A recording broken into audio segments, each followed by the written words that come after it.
Alright, so quick tips on factors, finding all the factors of a number.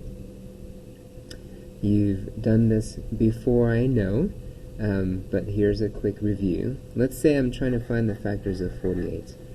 And we went over divisibility rules first because those are going to be useful.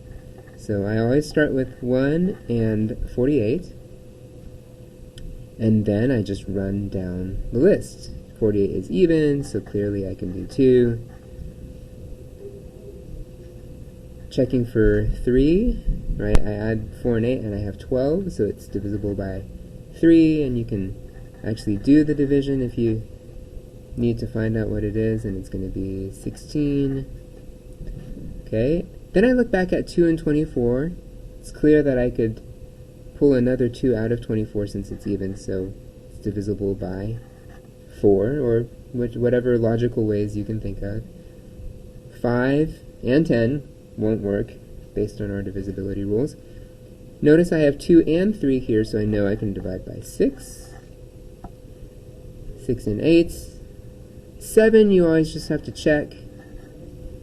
And you might just remember, oh, 49 is not 48, so 48 is probably not divisible by 7, but 7 is one of those that you just have to divide and check. After a 7 is 8, and you can look at 4 and 12, and notice I can get another 2 out of there, so I'm going to have 8 and 6. So here's the thing. Once you start to kind of what I call turn around, alright, you go from 6 to 8 to 8 to 6, you're done.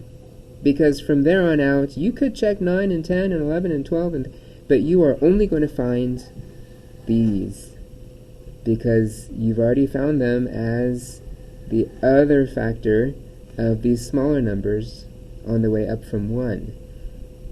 And it's a lot easier doing these small numbers because they're close together than it is going all the way up to 48. So once you get to that point, you notice that you've got the same pair, just in reverse order. You can stop. You have found all of the factors if you've checked along the way. And it's really good to know when to stop, especially if you have a prime number like 23 and you're running through the list. Okay, it's not even, so I don't need to worry about any of those. Or 6, right? It doesn't end in 5, so I don't need to worry about that. That adds up to 5, so 3 and 9 don't work. 23 isn't divisible by 7, so 7 isn't going to work. In fact, let me tell you when it is that you can consider yourself done. Now here's how that works. Notice how 6 was the furthest I needed to go here. 7 squared is 49, which is already bigger than 48. So actually 7 is the largest number you need to test. After 7, you're simply going to repeat. Basically, the integer whose square is larger than that number is the highest you need to go. So in fact, for 23, I only need to check these numbers.